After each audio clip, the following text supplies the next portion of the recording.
At 72 years old, I thought I knew every kind of silence. There was the heavy, comforting silence of a house asleep, the crisp, clean silence of the first winter snow, and the hollow silence that followed the day my son, Michael, left for college. I had cataloged them all, understood their textures and their weights. But that October afternoon, I discovered a new kind. The screaming kind. It was waiting for me on the second floor of my own home. I'd come back early from my garden club meeting. It was canceled due to a sudden downpour that had washed the autumn brilliance from the Connecticut maples, leaving them looking dark and skeletal. The house was still. Richard's car was in the driveway, and so was Chloe's. I assumed they were in the den, having a cup of coffee, perhaps discussing the final touches on the nursery. The thought warmed me. My son and his beautiful, pregnant wife, so close with his father. A perfect family.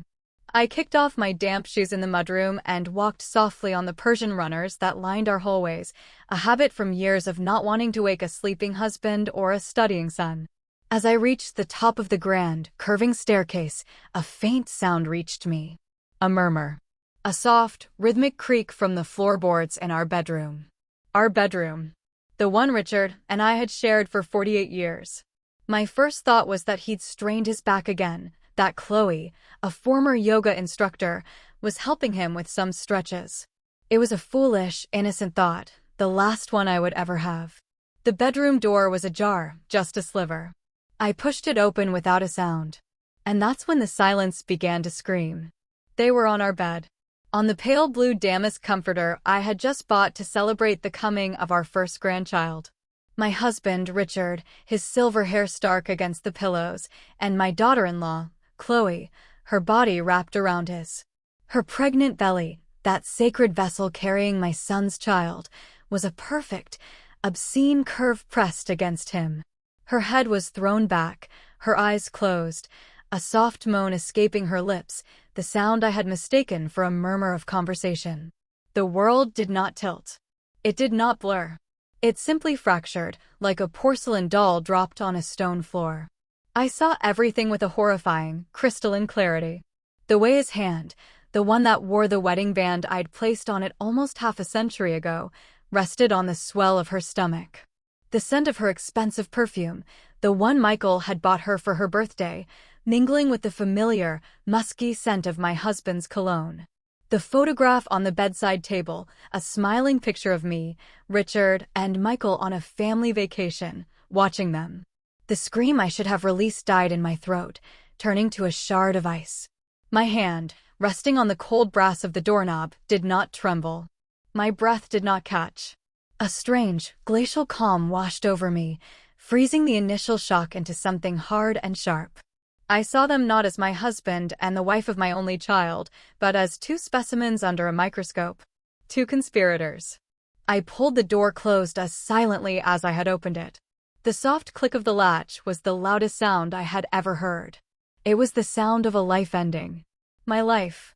I walked back down the stairs, my feet making no impression on the plush carpeting. I moved through the living room, past the mantelpiece crowded with photos of a happy, fraudulent family. I went through the French doors and out into the rain. My garden was my sanctuary. I had cultivated it for decades, turning a simple suburban lawn into a labyrinth of stone paths, weeping willows, and rose bushes that bloomed defiantly even in the chill of late autumn. The cold rain soaked my blouse and plastered my gray hair to my scalp, but I didn't feel it. I walked to the farthest corner of the garden, to the bench under the old oak, and I sat down. I looked back at the house. It was a beautiful house. A perfect house. A tomb. For 48 years, I had been its devoted curator. I had polished its floors, washed its windows, and filled its rooms with love and laughter, believing I was building a legacy. A home. Now I saw it for what it was, a stage, and I had been the only one who didn't know my lines. I thought of my son, Michael. His gentle heart, his trusting nature, his uncontainable joy about becoming a father. He saw Chloe as a goddess and Richard as a pillar of strength. The truth would not just break his heart, it would annihilate him. It would dissolve the very foundations of his world. I could storm back inside. I could scream and rage and shatter the illusion for everyone. I could watch the porcelain family break into a million pieces right there on the living room floor. But as I sat there, the rain washing the world clean around me, I felt a different kind of resolve take root. It was as cold and unyielding as the wet stone of the bench beneath me. A messy, emotional explosion was what they would expect. It was what a heartbroken old woman would do. But the woman who saw what I saw was no longer just a wife and a mother. She was something else. Something older and far more patient. They had mistaken my kindness for weakness, my silence for submission. They were about to learn that the deepest frosts are always preceded by a profound and deathly quiet. I would not shatter their world with a scream. I would dismantle it, piece by piece, with the precision of a surgeon. And I would choose the time, the place, and the weapon. Their ruin would not be an accident. It would be a masterpiece. The Sunday dinner that followed was a masterclass in deception, and I was its star pupil. I had roasted a chicken, the skin glistening and crisp, surrounded by potatoes and carrots caramelized in the drippings. The dining room table was set with our best china, the one we only used for holidays. Sunlight, weak but persistent, streamed through the large bay window, illuminating the dust motes dancing in the air like tiny, silent witnesses. On the surface, we were a portrait of familial bliss. Richard, at the head of the table, carved the chicken with practiced ease, regaling Michael with a story about a recent golf game. He was the picture of the benevolent patriarch, charming, confident, his voice a low, reassuring rumble.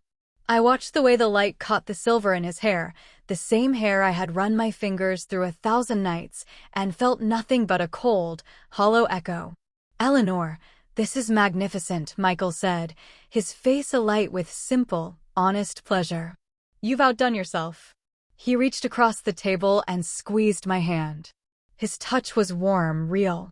It was the only real thing in the room, and it felt like a brand on my skin. "It's just a chicken, darling," I replied, my voice smooth, practiced. I smiled at him, a perfect replica of the maternal smiles I had given him his entire life. He couldn't see the cracks beneath the glaze. Chloe sat to my right, the guest of honor, the burgeoning mother.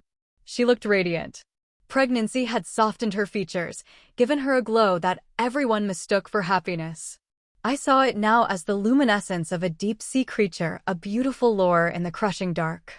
"Michael's right, Eleanor. Everything you do is perfect," she said, her voice like honey. She placed a hand on her belly. "The baby is kicking up a storm.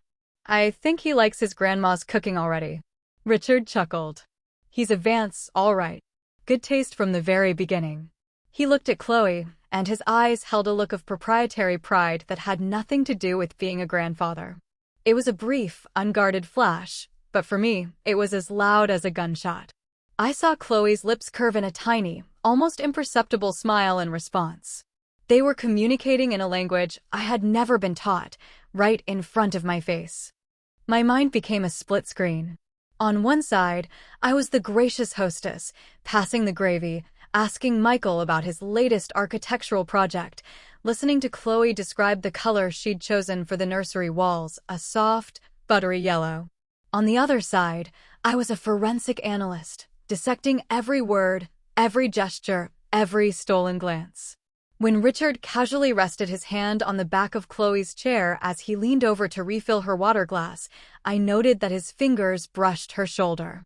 I saw the slight, involuntary arch in her back as he did so. When Michael told a self-deprecating story about assembling the baby's crib backwards, Richard and Chloe shared a look of faint, shared amusement, a silent judgment of the sweet, clumsy man who stood between them. I remembered a conversation from years ago, shortly after Michael and Chloe were married. Richard had taken me aside, a glass of expensive scotch in his hand. "She's ambitious, that one," he'd said, a strange glint in his eye. "It's good for him. She'll keep him from getting too soft." I had thought it was a father's approval. Now I understood it was a predator assessing his territory. The small talk flowed around me, a meaningless current. I was an island of cold, hard knowledge in an ocean of lies. Each loving word from my son to his wife was a fresh wound.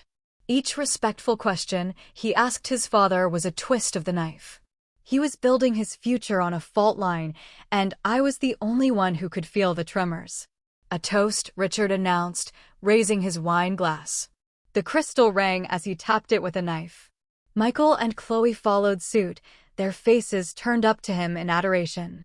I raised my own glass of water. "To family," Richard began, his voice imbued with a false sincerity that could charm nations. "To the next generation.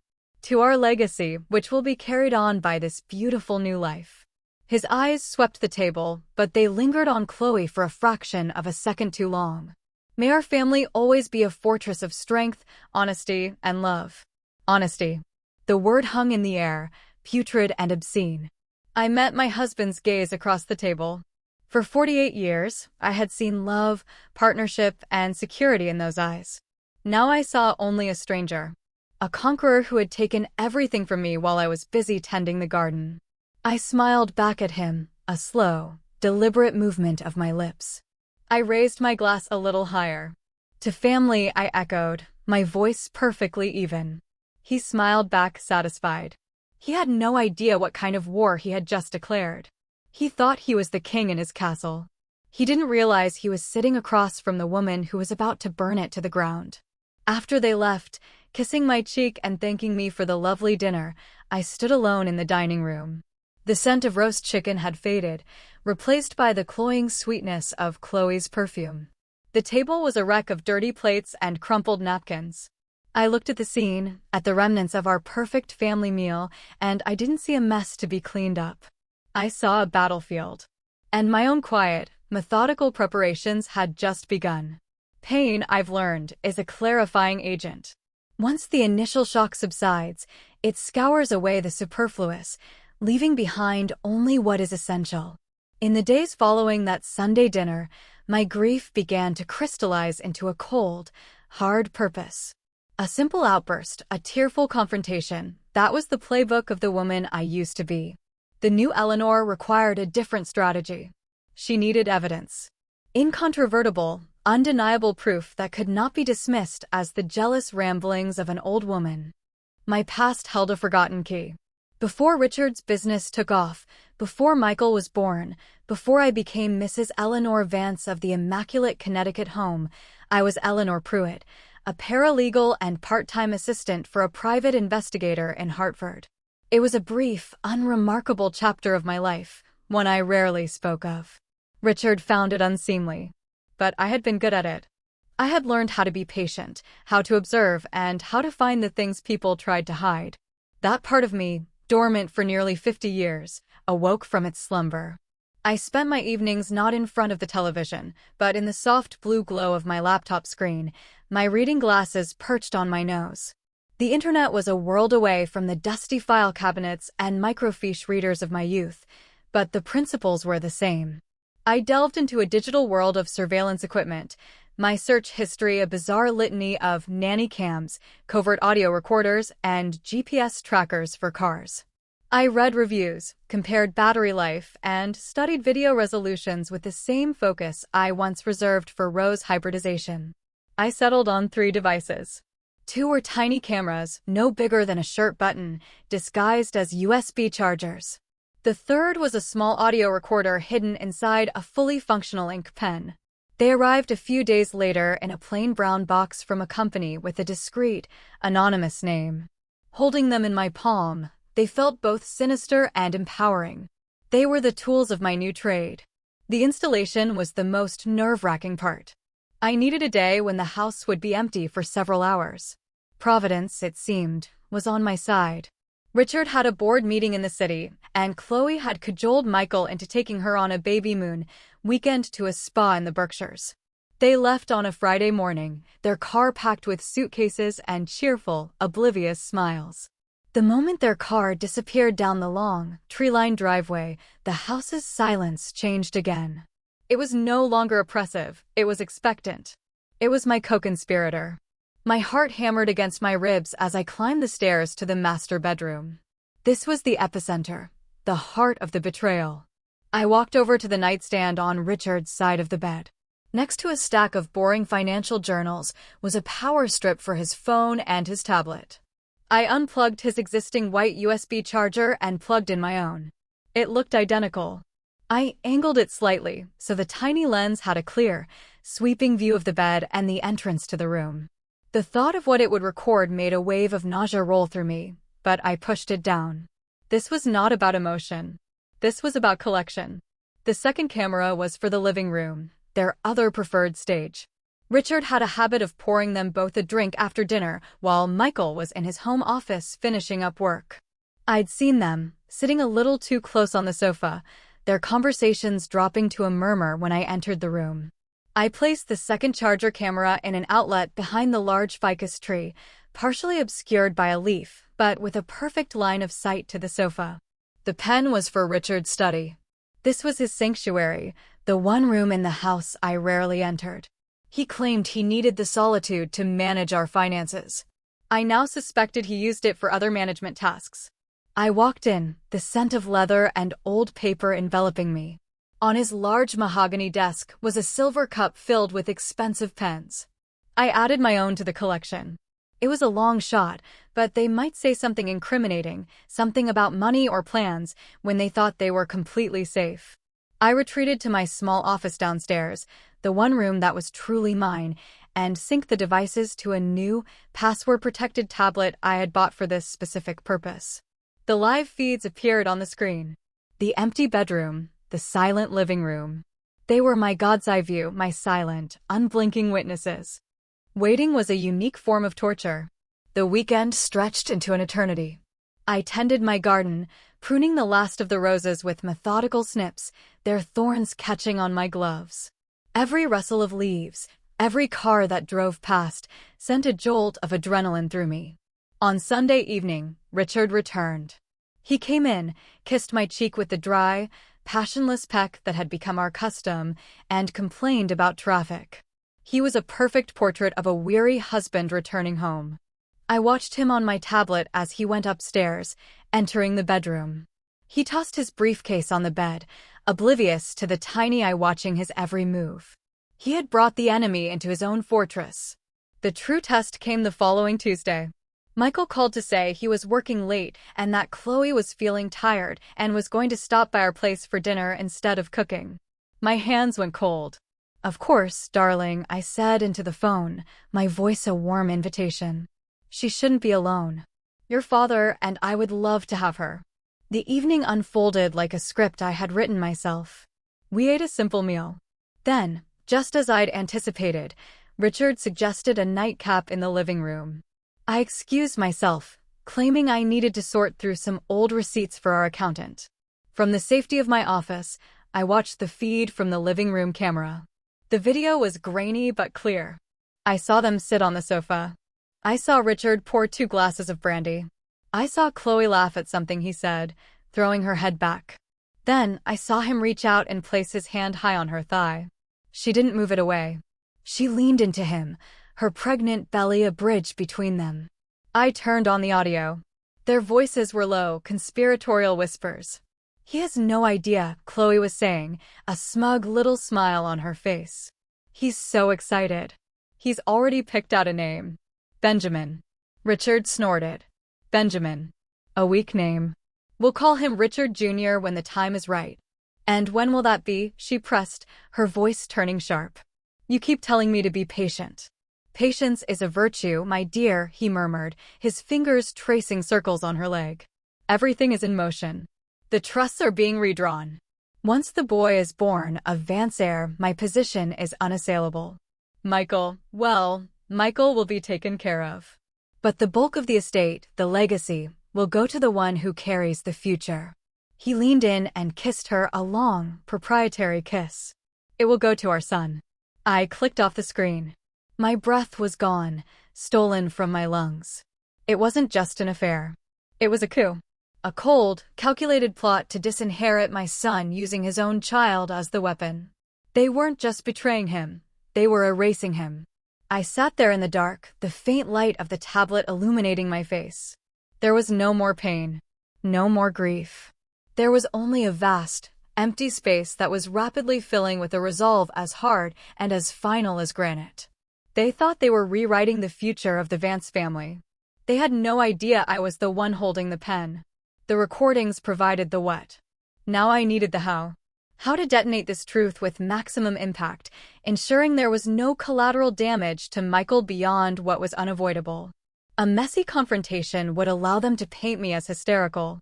A quiet divorce would allow Richard to control the narrative, framing himself as the victim of a wife who had grown distant and cold. No, the truth had to be presented not as an accusation, but as a clinical fact.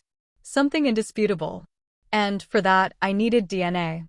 The idea was grotesque, a violation of the deepest kind, but no more so than what they had already done. My garden, once a source of peace, now became my strategic planning center. As I deadhead the wilting dahlias, I formulated a plan. It was intricate, risky, and relied on a performance of benign domesticity I had perfected over a lifetime. I decided on a brunch.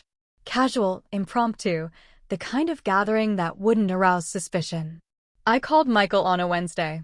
"Darling," I began, my voice light and airy, "I'm trying out a new quiche recipe this Saturday, and I'm going to make far too much for your father and me. Would you and Chloe be angels and come help us eat it?" "We'd love to, Mom," he said, his voice warm and unsuspecting. "Chloe's been craving something savory.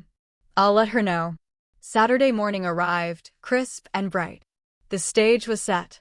I had purchased a new set of highball glasses for the occasion, tall, heavy-bottomed tumblers that felt substantial in the hand. They were key. They arrived around 11, Chloe looking serene in a flowing maternity dress, Michael carrying a bouquet of sunflowers for me. The normalcy of it was a physical ache in my chest. We settled in the sunroom, a space filled with light and overflowing plants. I served the quiche, which was, if I did say so myself, excellent. The conversation was light.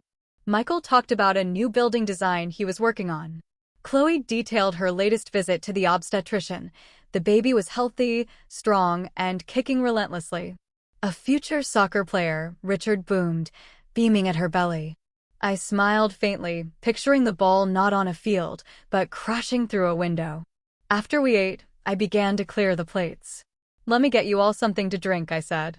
"Michael, your usual iced tea?" "Perfect, Mom." I went to the kitchen and prepared the drinks. Michael's iced tea in one of the new glasses. A lemonade for Chloe in another. And a club soda with lime for Richard in a third. Before taking them out, I performed a small, deliberate ritual.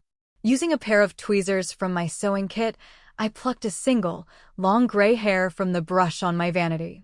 My own. I would need a control sample, a baseline for the lab.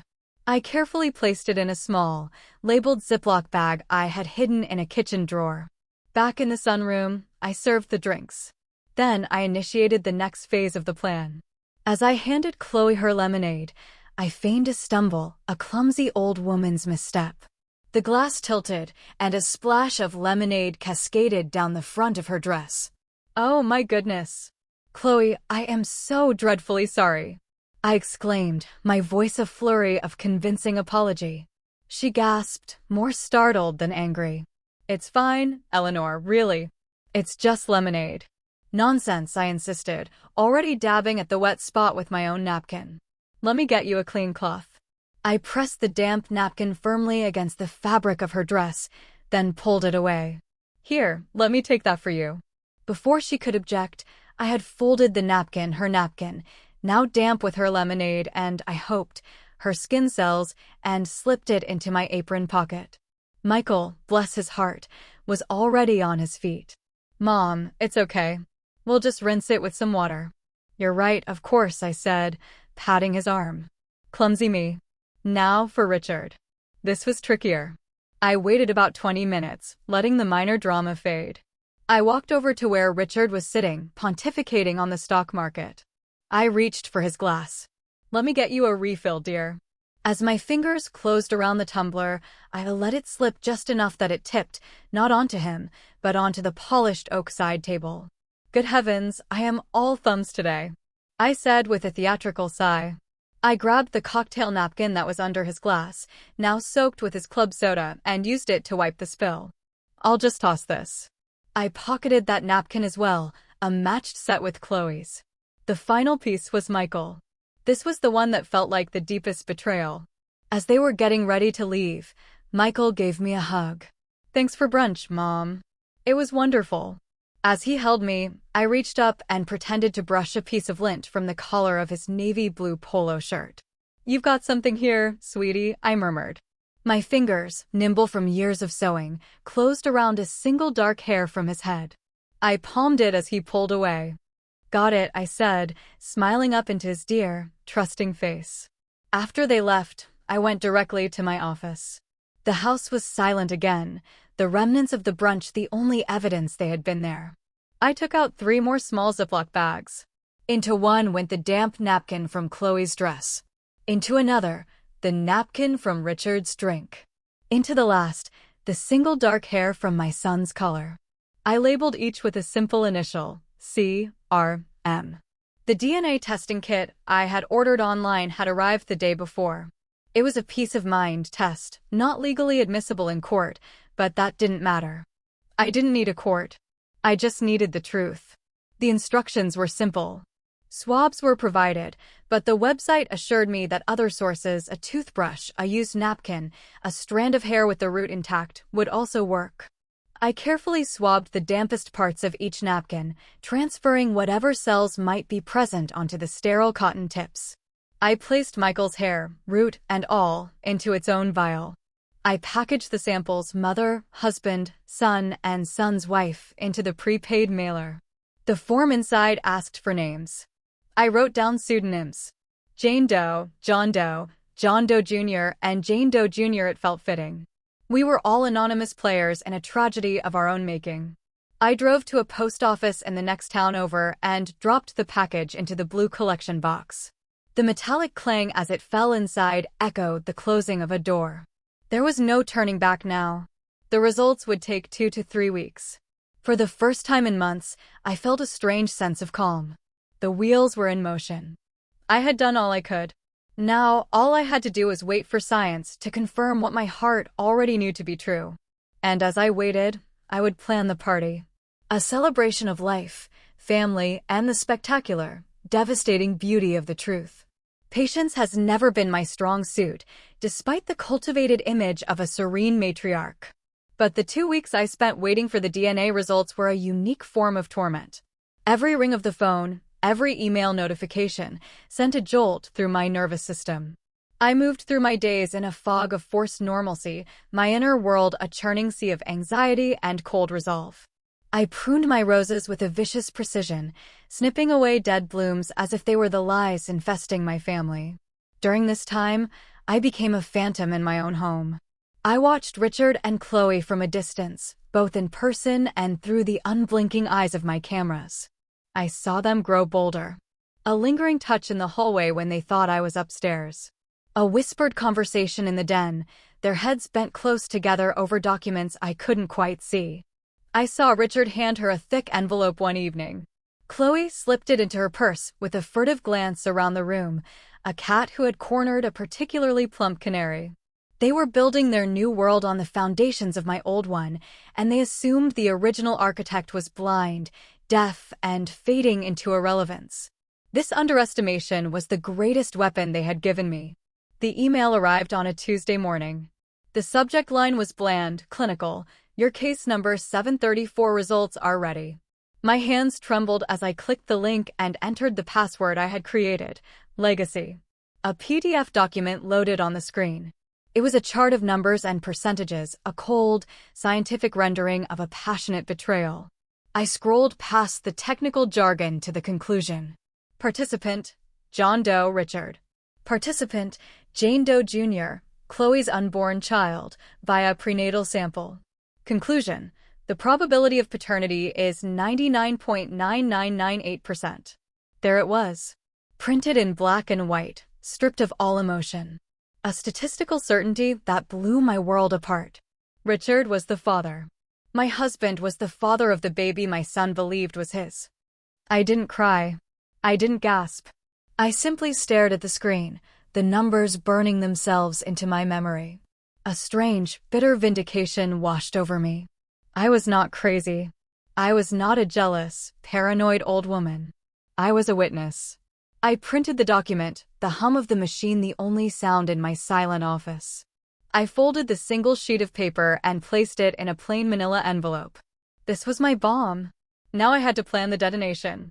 The perfect occasion was already on the calendar, Chloe's 36th birthday. It was just 10 days away. Michael, bless his innocent heart, was already planning a surprise. He wanted to host a small, elegant dinner party for her at our house. It'll be easier for her, Mom, being so far along, he'd explained. And she loves the way you decorate the dining room. Of course, darling, I'd said, my voice dripping with false warmth. It will be my pleasure. A celebration for our dear Chloe. As I began my own preparations for this celebration, I found myself drawn to the attic. I needed something, a specific tablecloth, I told myself, but I knew I was looking for something more. I was searching for context, for the ghosts of the past. In a large, cedar-lined trunk, beneath my wedding dress, yellowed and fragile, was a metal lockbox. I hadn't opened it in decades. The key was on my own keychain, a small, ornate silver thing that Richard had once asked about, and I had dismissed as a memento from my mother. Inside the box were the relics of the woman I had been before I became Mrs. Vance. Old letters. A faded photograph of me at 19, wild-haired and defiant. And a thin, brittle envelope from a medical laboratory, postmarked 42 years ago. My hands shook as I opened it. It was another DNA report. My own secret. The memory came rushing back, sharp and painful. The 4th year of our marriage. Richard was consumed by his work, traveling constantly, emotionally distant, convinced he was sterile after months of trying for a child. I was lonely, lost, and felt utterly invisible. There had been a man, an old friend from college, a brief, foolish affair that lasted less than a month. A desperate attempt to feel something, to feel seen. Then I was pregnant. The guilt was overwhelming. But so was the fear of Richard, of his pride, of his temper. I had to know. I did the test secretly, using a sample from Richard's electric razor. I told myself that if he was the father, I would bury the secret forever. If he wasn't, I didn't know what I would do. I unfolded the old report.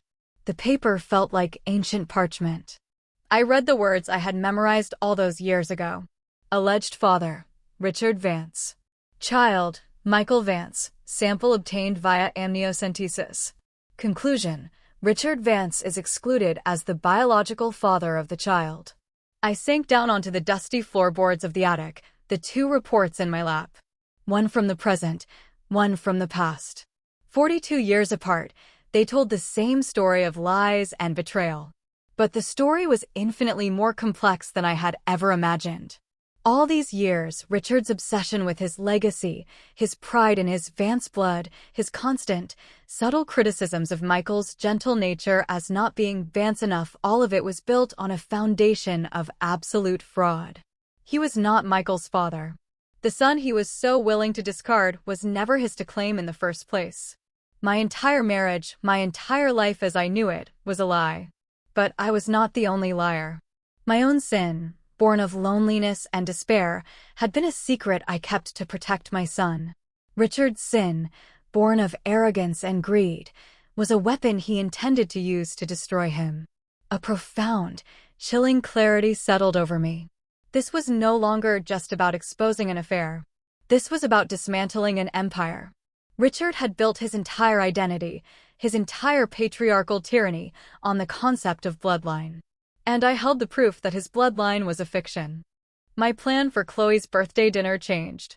The single bomb I intended to detonate had just become 2. The first would destroy their future. The second would obliterate his past. This would not be a simple dinner party. It would be a reckoning. A final, public accounting for 42 years of lies. And I, the silent, invisible matriarch, would be the one to deliver the verdict. I carefully placed the old report into a second envelope, a matched set with the first. Then I went downstairs to plan the menu for the Last Supper of the Vance family.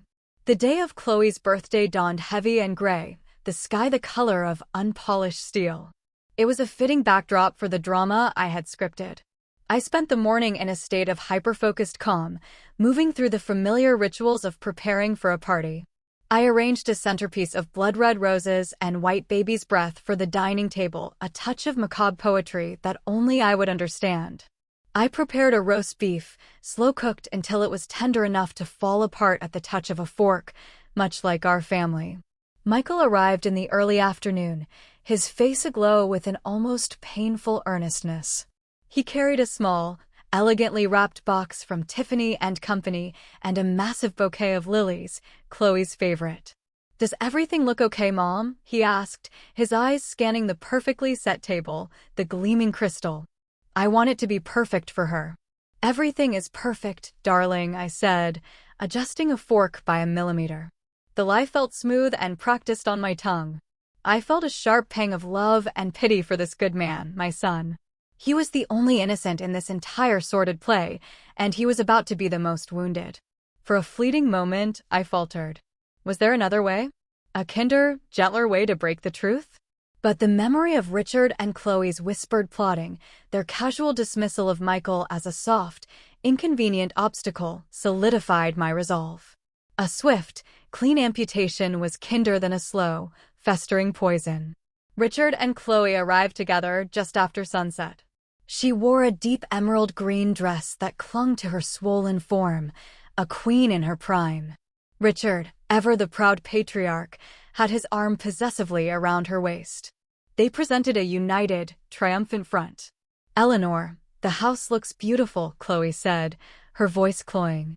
She kissed my cheek, and the scent of her perfume, the one I now associated with the bedroom upstairs, made me want to recoil. "Happy birthday, my dear," I said, my smile as brittle as spun sugar. We began with drinks in the living room. The atmosphere was thick with a strange joviality. Michael, bless him, was the only one who seemed oblivious, chattering excitedly about the baby, about his plans for their future. Richard and Chloe played their parts, laughing at his jokes, while exchanging small, secret smiles over the rim of their glasses. I watched them from my armchair, a silent observer, nursing a glass of ice water and holding my 2 envelopes, which were resting on the side table next to me like dormant vipers. Dinner was a tense affair. I sat at one end of the table, Richard at the other. We were the 2 poles of this dying world. The conversation was stilted, full of empty pleasantries. Finally, Michael decided it was time. "To the birthday girl," he said, raising his glass, his eyes shining with adoration for his wife. "Chloe, my love, you've made my life complete. I can't wait to start this next chapter with you and our son." He slid the small blue box across the table. "Happy birthday." Chloe opened it to reveal a delicate diamond necklace. She gasped, a performance of surprised delight. "Oh, Michael, it's exquisite. You shouldn't have." She allowed him to fasten it around her neck, her eyes flicking to Richard for a split second, seeking his approval, not her husband's. Richard clapped his hands together. "Well said, son. A beautiful gift for a beautiful woman." This was my cue. I slowly rose from my chair, my own 2 envelopes in my hand. "I have a gift as well," I said, my voice cutting through the celebratory chatter. The room fell silent. All eyes turned to me. "It's not as sparkly as Michael's," I continued, my gaze fixed on Chloe, "but I hope you'll find it illuminating." I walked around the table and placed the first manila envelope in front of her, right next to her plate. "For the mother-to-be." Her brow furrowed in confusion. She exchanged a quick, nervous glance with Richard. With trembling fingers, she opened the flap and slid out the contents. At first, she just saw a jumble of printed words. Then she saw the photographs. They were stills from the videos. Grainy, but undeniable. Her and Richard on the living room sofa. Her and Richard in my bed. Her face, which had been glowing with triumph, turned the color of chalk.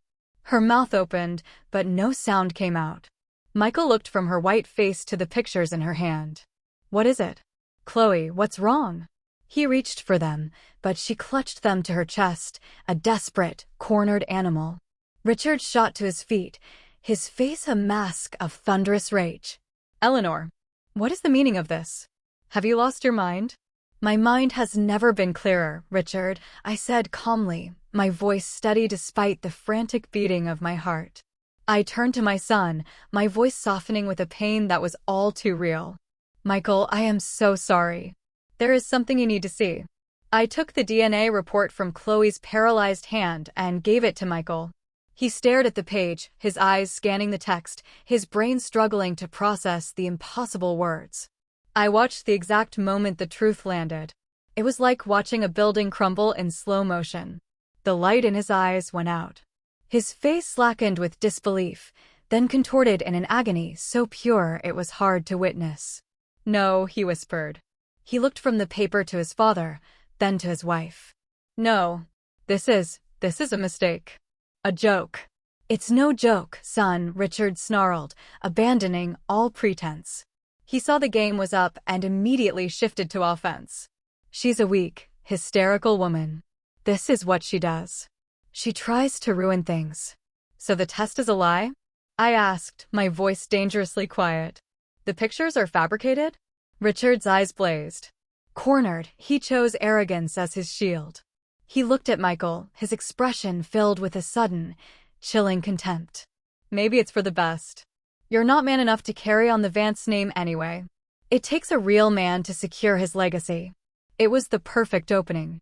The final line of my script. Your legacy? I said, a slow, cold smile spreading across my face. That's a very interesting choice of words, Richard.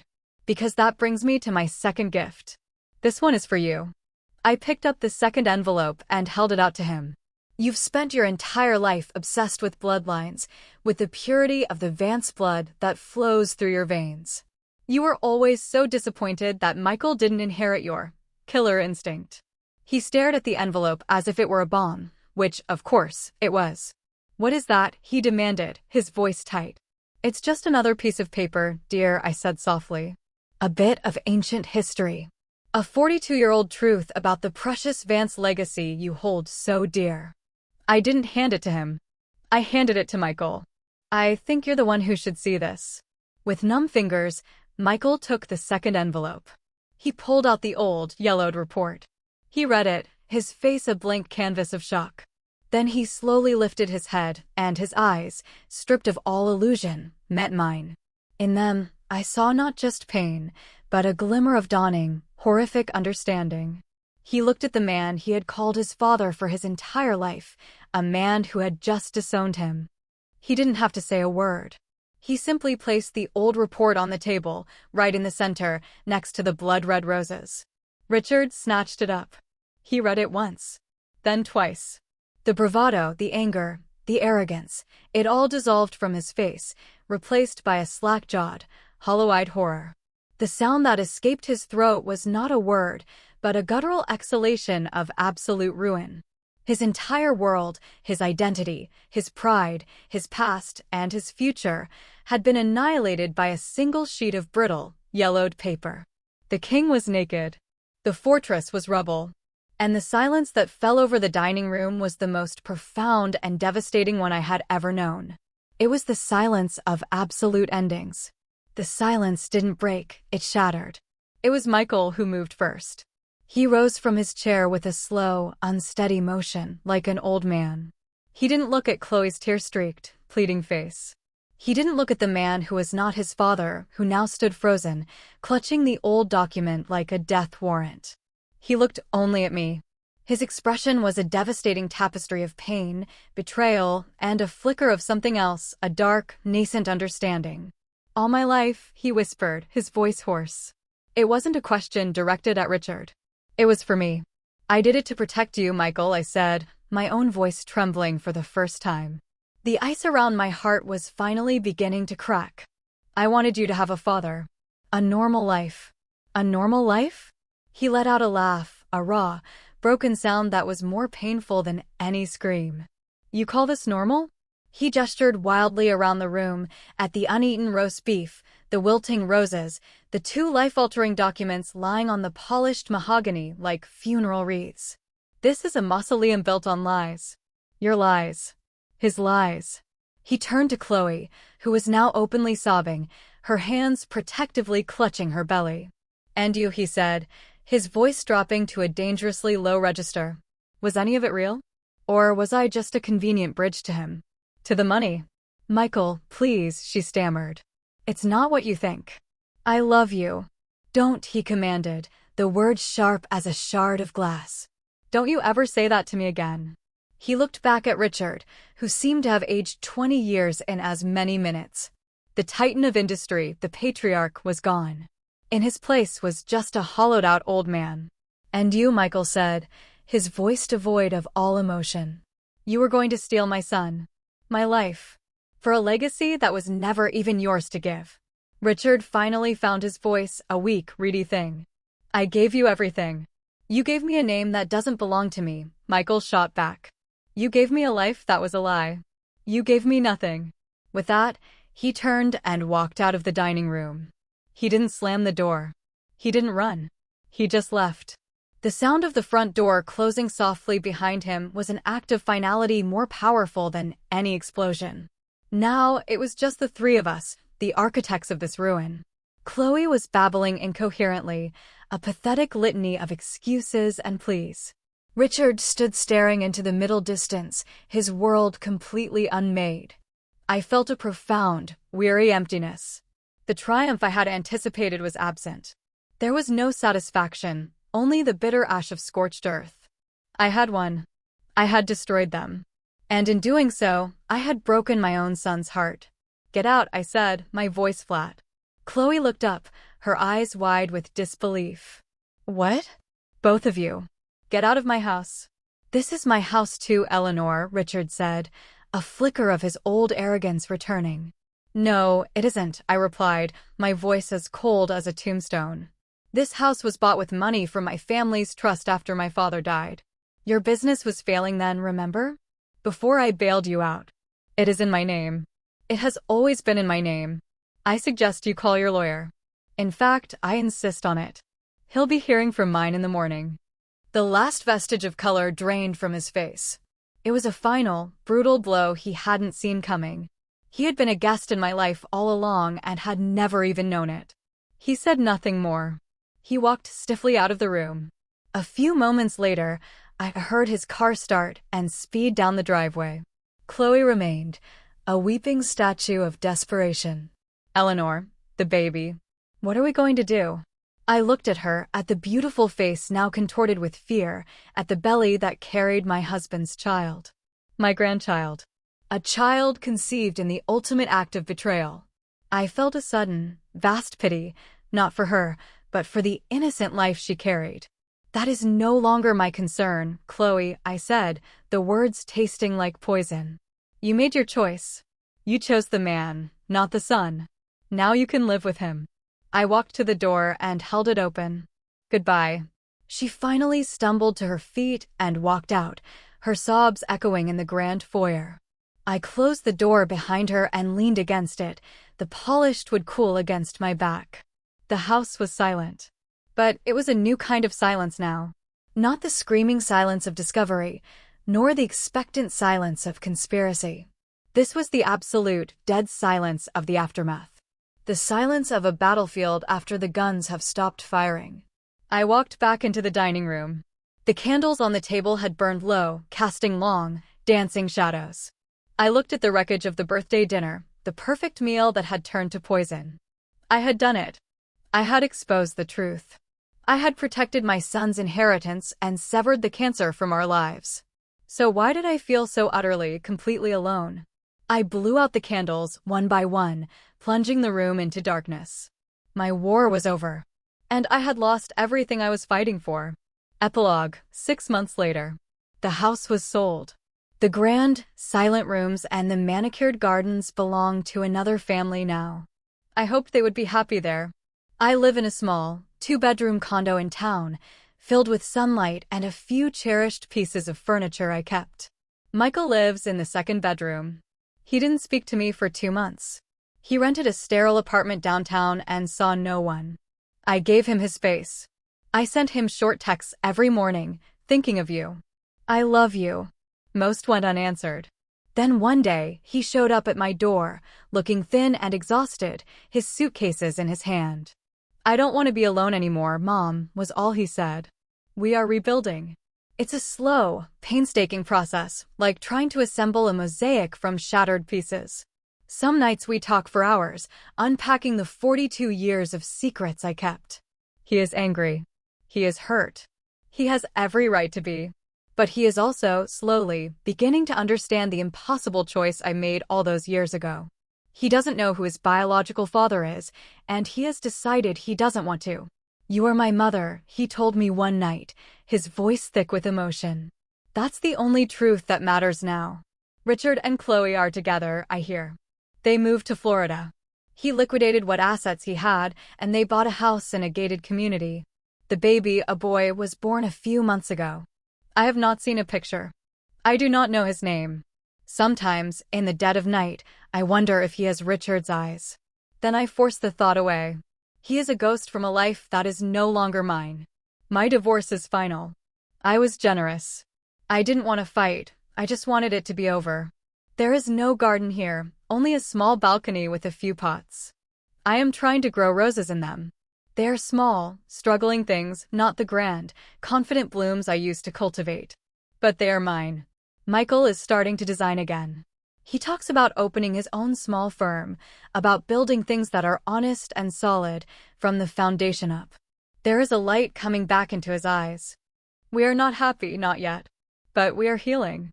We are survivors, salvaging what we can from the wreckage.